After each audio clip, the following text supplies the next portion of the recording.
হে ঈমানদারগণ, তোমরা আল্লাহর রজ্জুকে একত্রিতভাবে সবাই মজবুতভাবে ধরো। ওয়ালা তাফাররাকু, পরস্পরের মধ্যে বিচ্ছিন্ন হইও না।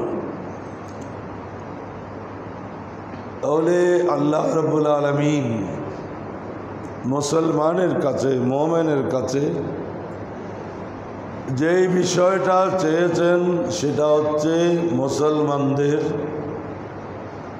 আল্লাহর রজ্জুকে মজবুতভাবে আঁকড়িয়ে ধরা, পরস্পরের মধ্যে বিচ্ছিন্ন না হওয়া। এবং বিচ্ছিন্নতা মানুষকে দুর্বল করে দেয়। বিচ্ছিন্নতা মানুষের মধ্যে হিংসা, বিদ্বেষ এগুলা সৃষ্টি করে। সেই জন্য আল্লাহ চেয়েছেন যে ঈমানদারগণ যেন আল্লাহর রজ্জুকে মজবুত করে ধরে। তো আল্লাহর রজ্জু কি? আল্লাহর রশি বলতে কোন জিনিসকে বোঝানো হলো? এটার তাফসীরে বিভিন্ন মন্তব্য বর্ণিত হয়েছে।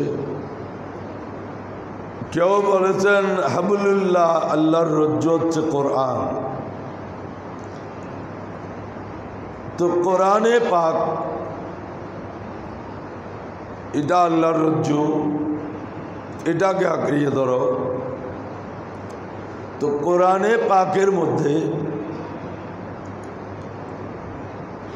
সব বিষয় বিস্তারিত বর্ণনা বিদ্যমান নেই। মৌলিক বিষয়গুলো কোরআনে পাকে বিবৃত হয়েছে, বাকিগুলো মুসলমানের কাছে স্পষ্ট করার, ব্যাখ্যা করার সেই মহান দায়িত্ব আল্লাহর রসুলের উপর। সুবহানাল্লাহ।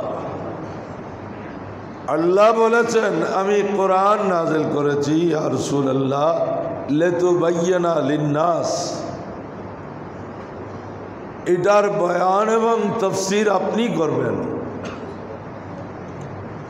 কোরআনে পাকে নামাজের উপর খুব গুরুত্ব দেওয়া হয়েছে, কিন্তু নামাজ কয় ওয়াক্ত এবং নামাজ কয় রাকাত এটা স্পষ্ট করে বিস্তারিতভাবে কোরআনে পাকে বর্ণিত নেই। তো সেজন্য কেউ তাফসীর করছেন হাবলুল্লাহ মানি আল ইসলাম, ইসলামকে মজবুত করে ধরো। ইসলাম মানে ইসলামের মৌলিক বিষয়গুলো হচ্ছে, এক নম্বর হচ্ছে আকীদা, বিশ্বাস। যেটা মানুষ যাই করে বিশ্বাসের বিপক্ষে করে না, যে যা বিশ্বাস করে সেটাই করে। সেখানে অযৌক্তিকতা যতই থাকুক, আপনি তার বিশ্বাসের সাথে মোকাবেলা করে পারবেন না। মানুষ আপন বিশ্বাস থেকে কি না করছে। সেজন্য বিশ্বাসটাকে আমাদেরকে এমনভাবে ঢেলে সাজাতে হবে, আমাদের বিশ্বাসটা যেমন কোরআন সুন্নাহ আল্লাহ রসুলের মোতাবেক হয়। কিছু আল্লাহ রসুলের মোতাবেক হলো আর কিছু মুখালেফ হলো, বিপরীত হলো, এই বিশ্বাসের কোনো দাম নেই। এই জন্য ইসলামের মূল বিষয় হচ্ছে আকীদা, বিশ্বাস। তারপর হচ্ছে আমাল, আমলগুলো। আমলের মধ্যে ইবাদত এক ধরনের আমল, নামাজ, রোজা, হজ, যাকাত, এগুলো হচ্ছে আমল, এগুলো হচ্ছে ইবাদত। আবার সে আমলের মধ্যে আর কিছু আছে লেনদেন, বেচা বিক্রি, ব্যবসা বাণিজ্য, এগুলো আমল, এগুলো এবাদতের অন্তর্ভুক্ত নয়। এগুলাকে বলে মুআমালাত, পারস্পরিক লেনদেন, বেচা বিক্রি। এভাবে আরেকটা বিষয় হচ্ছে উকুবাত, যে ইসলামী বিধানসমূহের একটা অংশ হচ্ছে শাস্তির বিধান, যে কোন অপরাধের কি শাস্তি। এইভাবে ইসলামী বিধানগুলো বিভিন্নভাবে বিন্যস্ত হয়েছে এবং রসুল পাক সাল্লাল্লাহু আলাইহি ওয়াসাল্লামের আমলগুলোর মধ্যে স্থানকাল পাত্র ভেদে সময়ের পরিবর্তন এসেছে। যেমন একটা সময় রসুল পাক সাল্লাল্লাহু আলাইহি ওয়াসাল্লাম ইসলামের মধ্যে যখন মদ, শরাব, নেশা চূড়ান্তভাবে হারাম করা হলো, তো ওই সময় এই যে শরাব বানানো হতো যেসব পাত্রের মধ্যে, 4-5 ধরনের পাত্রে আরবের মানুষ মদ তৈরি করত। রসুল পাক সাল্লাল্লাহু আলাইহি ওয়াসাল্লাম তখন ওই পাত্রগুলোর ব্যবহারও নিষেধ করেছে। তার কারণ হচ্ছে পাত্রগুলো দেখলেই ওই মদের বিষয়টা মানুষের জেহেনে, চিন্তা চেতনায় এসে যাবে। সেজন্য এটাকে ভুলিয়ে দেওয়ার জন্য প্রাথমিকভাবে পাত্রগুলোর ব্যবহারও নিষেধ করছে, কিন্তু পরবর্তীতে সেটা শিথিল করে দেওয়া হয়েছে। কারণ পাত্র তো কোনো নেশা বানায় না, পাত্র এটা আপনি কাজটা সম্পন্ন করার জন্য ব্যবহার করতেছে। তাহলে এই যে পরিবর্তন এসেছে, এগুলো সম্পূর্ণ আমলের ক্ষেত্রে। তো মুসলমানের ঐক্য বিনষ্ট হবার সবচেয়ে মূল কারণ হচ্ছে আকীদাগত বিভ্রান্তি যখন মুসলমানের ভিতর ঢুকেছে, তো এই বিচ্ছিন্নতা স্থায়ী রূপ নিয়েছে, সাময়িক না, স্থায়ী রূপ ধারণ করেছে। যেমন শিয়া সম্প্রদায়, এরা প্রাথমিকভাবে এদের যে সূচনা হয়েছিল সম্পূর্ণ রাজনৈতিক কারণে, কিন্তু পরবর্তীতে এরা এমন কিছু ভ্রান্ত ইসলাম বিরোধী আকীদা বিশ্বাসের অবতারণা করলো, যার কারণে একেবারে বলতে গেলে স্থায়ীভাবে এদের সাথে অন্যদের একটা বিচ্ছিন্নতা তৈরি হলো,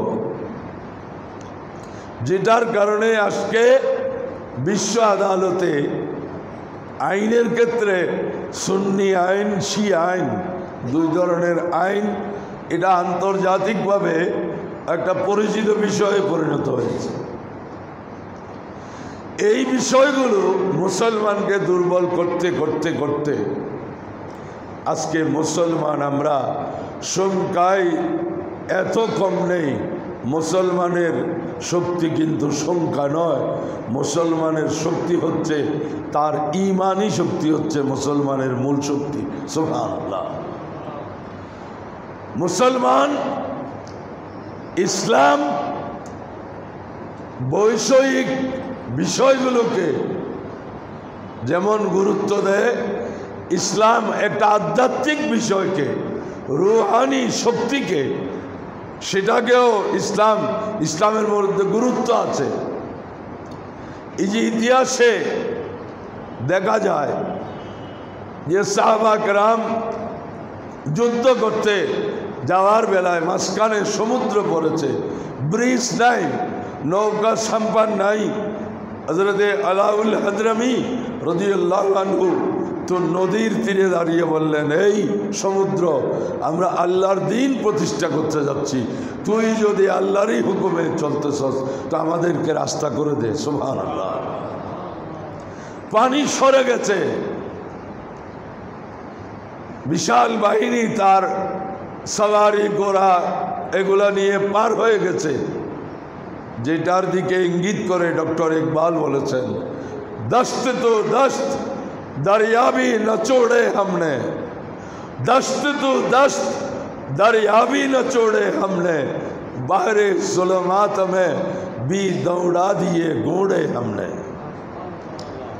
যে মুসলমানের গোরা, মুসলমানের অশ্ব শুধু স্থলে চলে নাই, বলতেছে দস্ত তো দস্ত দরিয়া भी न छोड़े हमने, সমুদ্র আমরা বাদ দেই নাই, বাহরে সুলমাত মে কৃষ্ণ সাগরের মধ্যে আমাদের ঘোড়া সাগর পার হয়ে গেছে। সুবহানাল্লাহ।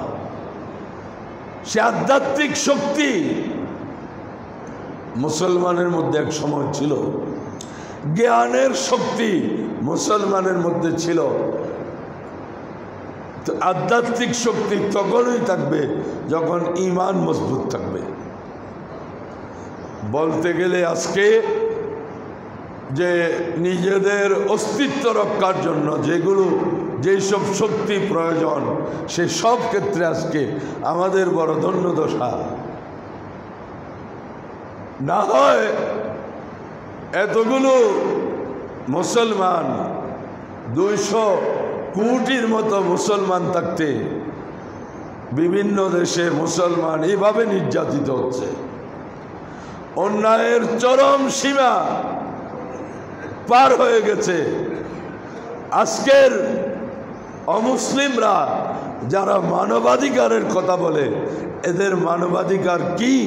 আজকে তো দুনিয়া দেখছে যে নিরপরাধ শিশু, বেসামরিক জনগণ, তাদের বাঁচার অধিকারটুকু পর্যন্ত যাদের কাছে গুরুত্ব পায় না, সেখানে কিসের মানবাধিকার?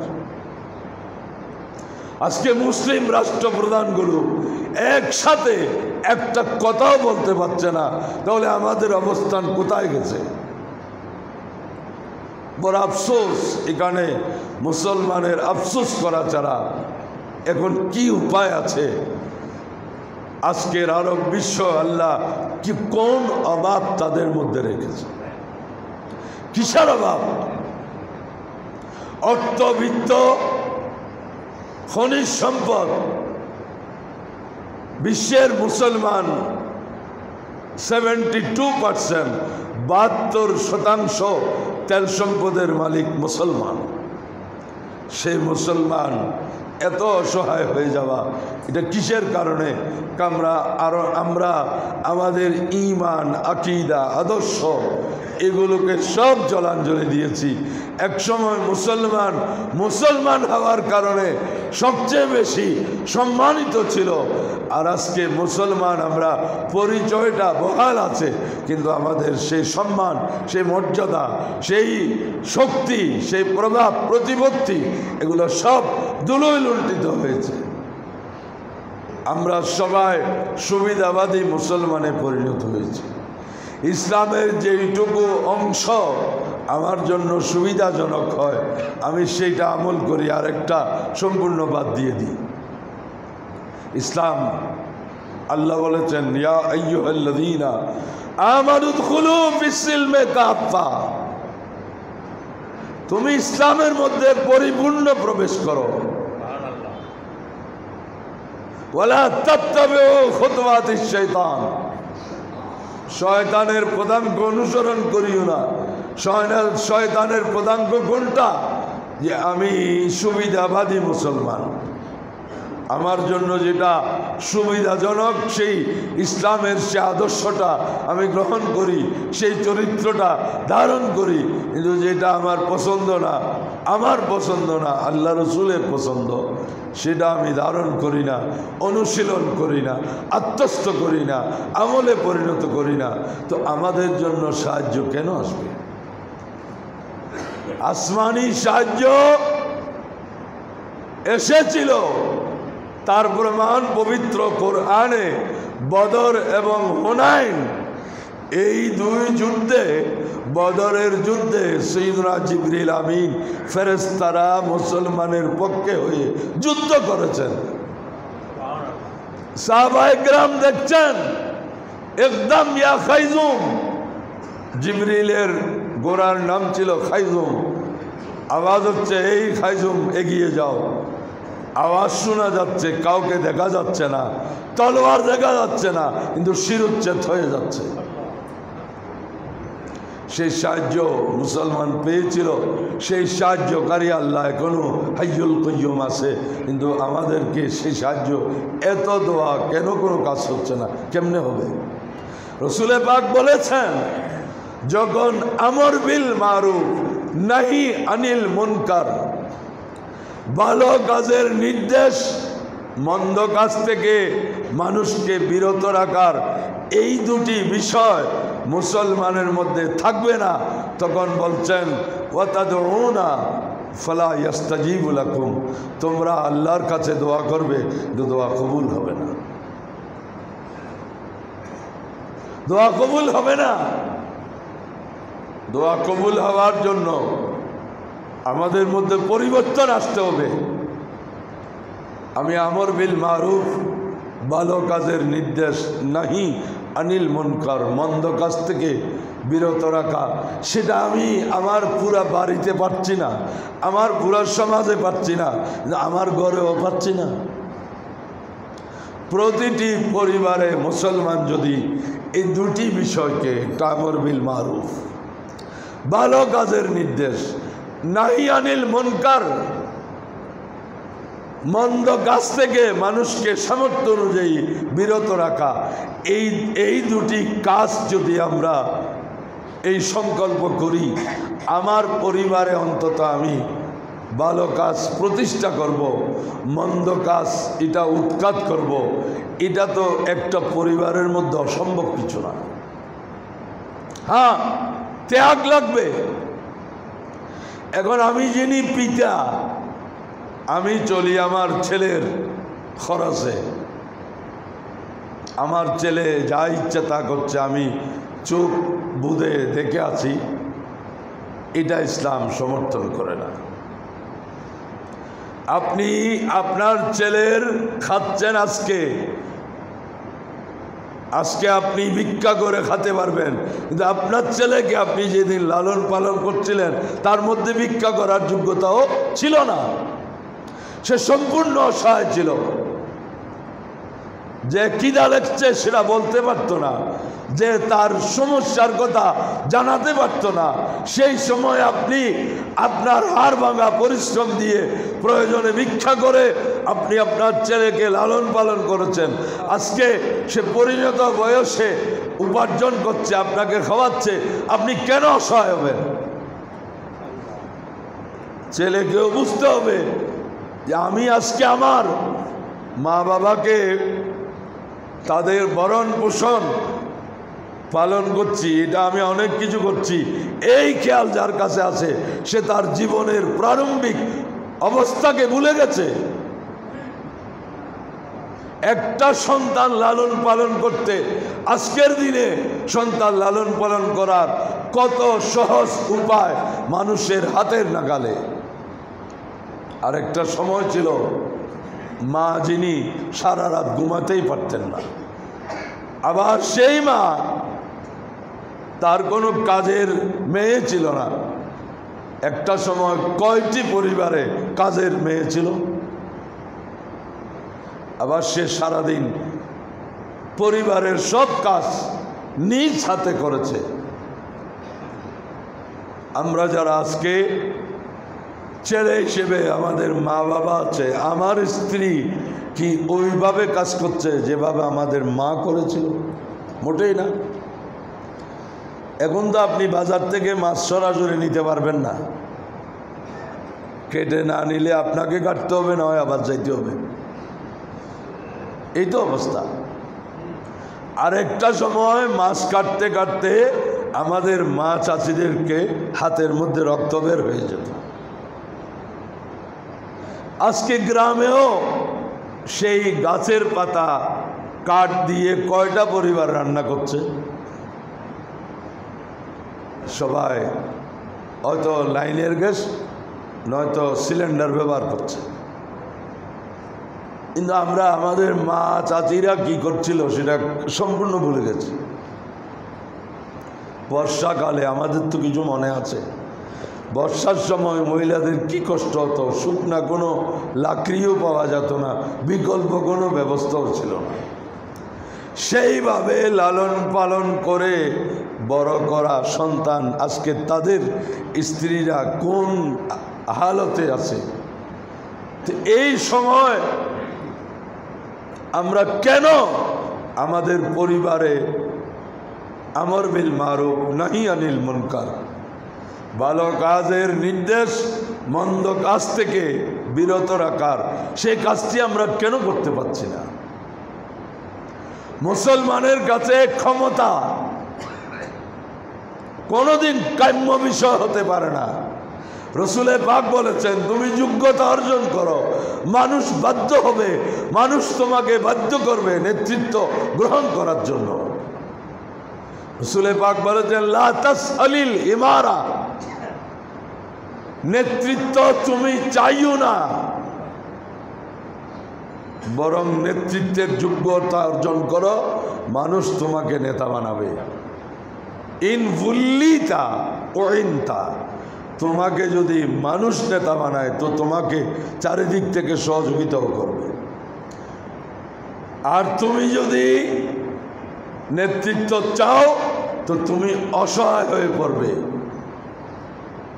আজকে মুসলমানের ক্ষমতার লোভ মুসলমানকে সবচেয়ে বেশি ধ্বংস করেছে, ক্ষমতার লোভ, যেটা রসুলে পাক সম্পূর্ণ নিষেধ করেছে। লা তাসআলিল ইমারা, নেতৃত্ব তুমি চাইও না, নেতৃত্ব এটা চেয়ে নেয়ার কৌশলে মানুষকে হাত করে পয়সা ব্যয় করে অযোগ্যরা ক্ষমতায় বসবে, আর যত অন্যায় সমাজে হবে আপনাকে সেটা নীরবে সহ্য করতে হবে।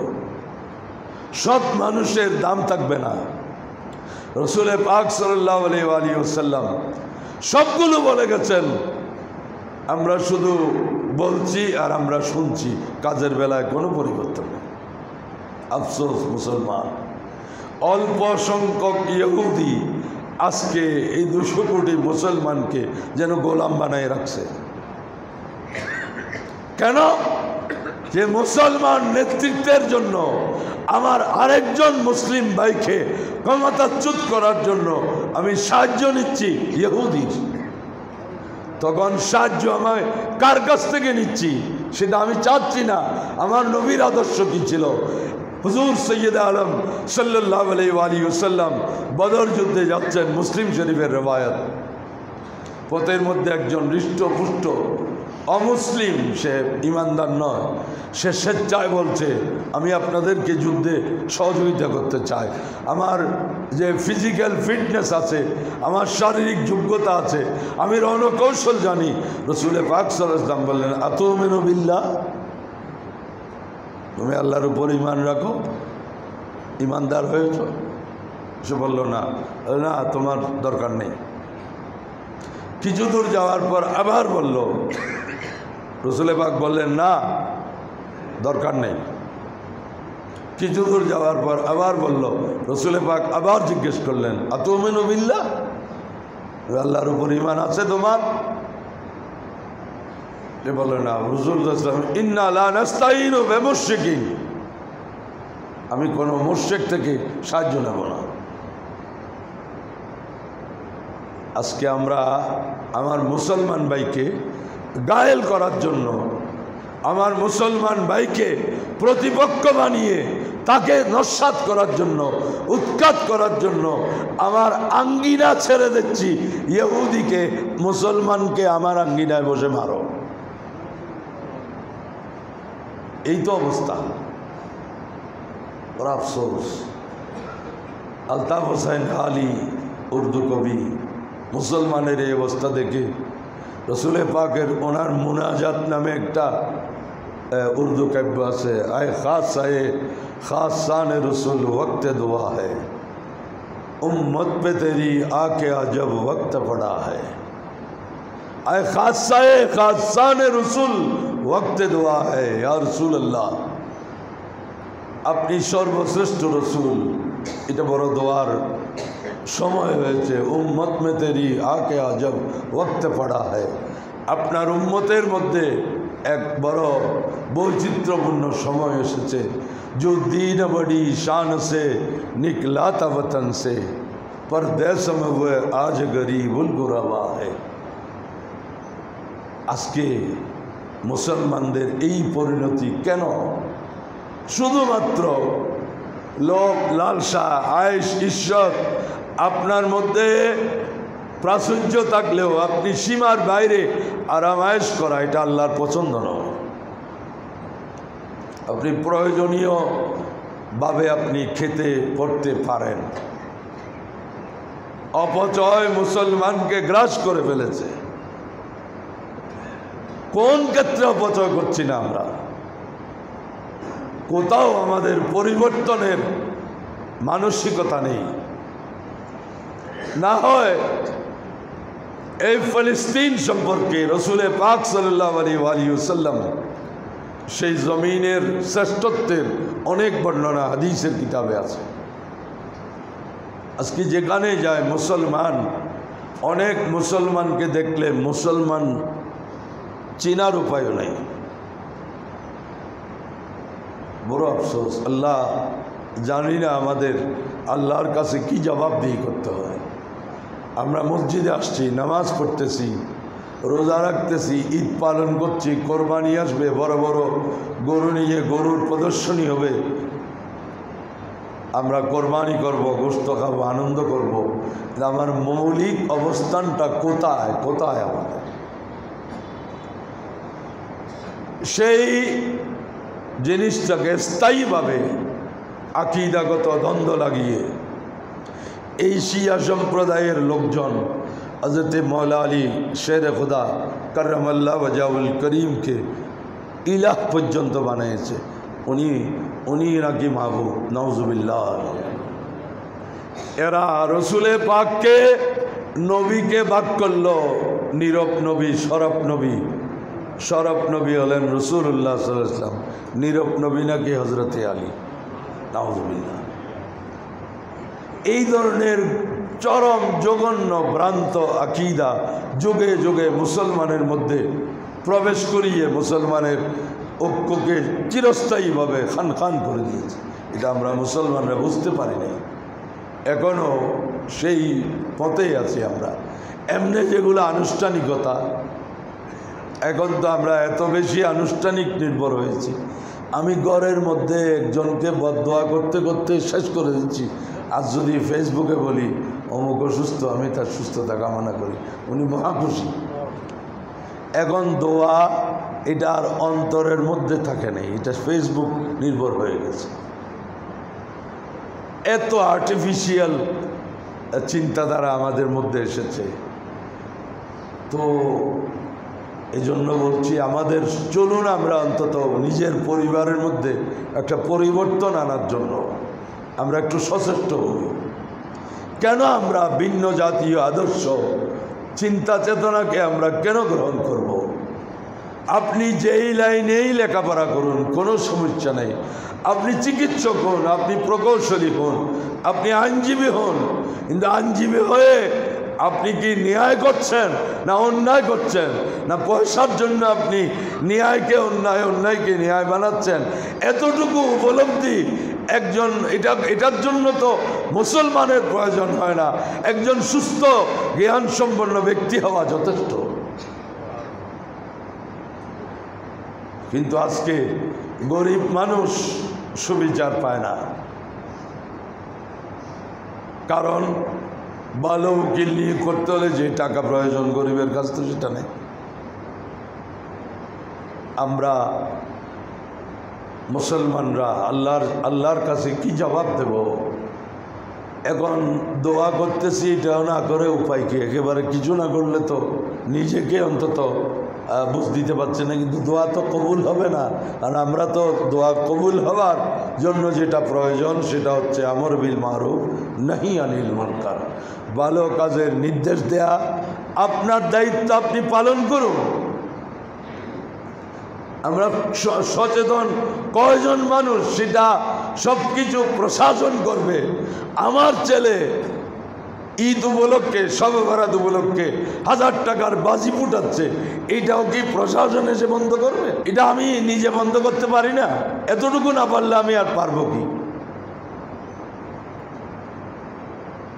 আর আমরা এই অন্তত যে ইহুদিদের পণ্য, ইহুদি পণ্য বর্জন করতে গিয়ে যদি কোনো গরিব মানুষের ক্ষতি হয়ে যায়, বর্জনের একটা কৌশল এবং অন্তত সময় বেঁধে দিতে হবে। এই 1 সপ্তাহ পর যদি কোনো দোকানে এগুলো দেখি তাহলে খবর আছে। কিন্তু এর আগে যদি এটাকে একজনের ঘরে আগুন ধরলো, আরেকজন বললে এই সুযোগে মিষ্টি আলুটা ফুরাইনি, এই যদি আমাদের অবস্থা হয়, এটাও তো গ্রহণযোগ্য নয়। আমরা নিজেরা সিদ্ধান্ত নিই না যে এই পণ্যের বিকল্প পণ্য তো আছে। আর এটা তো মেডিসিন নয় যে এইটা না খেলে আমি মরেই যাব, এই জাতীয় পণ্য তো নয়। এগুলো আমরা বর্জন কেন করতে পারছি না? এই ছোট্ট কাজটি করা এটাকে এত কঠিন হয়ে গেছে। মুসলমান ব্যবসায়ও পিছিয়ে পড়ে এইসব কারণে, যে ভালো জিনিস বের করবে না, ভালো জিনিস বাজারে আনবে না, যত 2 নম্বরই কাজ করে নিজেরাই ক্ষতিগ্রস্ত হয়। কারণ মানুষ তো ভালোটা চায়, এবং ভালো জিনিস, মানসম্মত জিনিস কেনার জন্য মানুষ গাড়ি ভাড়া দিয়ে যায়। এটা আমাদের বোঝা উচিত। আমরা না বুঝলে আমাদেরকে বুঝাতে তো বেদিন আসবে না। আমি মুসলমান পরিচয় যখন দিচ্ছি, তা আমি অন্তত ন্যূনতম মুসলমানই আমার মধ্যে আমি সৃষ্টি করি না। আমার ছেলে মেয়ে যা ইচ্ছে সে চলবে। আজকে কাপড়ের অভাব নেই। বড় লোকের ঘরে 25-26 বছরের ছেলে হাফ প্যান্ট পরে ড্রয়িং রুমে বসে আছে। এটা কি কিসের অভাবে? কেন করছি এটা? আর ওদের ঘরে তো এসির অভাব নাই। গরম লাগলে যে আমি শর্ট কাপড় পরতে হবে, এসি তো তাদের ঘরে। এগুলো হচ্ছে উলঙ্গপনাকে আহ্বান করার একটা স্তর। এতটুকু যদি আমাদের চিন্তা চেতনায় পরিবর্তন না আসে, আমরা আল্লাহ জানে আমাদের পরিণতি কি হবে। আল্লাহ আমাদেরকে অন্তত আমাদের সীমিত পর্যায়ে ভালো কাজের নির্দেশ প্রথমে নিজের মধ্যে, তারপর পরিবারে, যাতে আমাদের দোয়া আল্লাহর দরবারে কবুল হয়।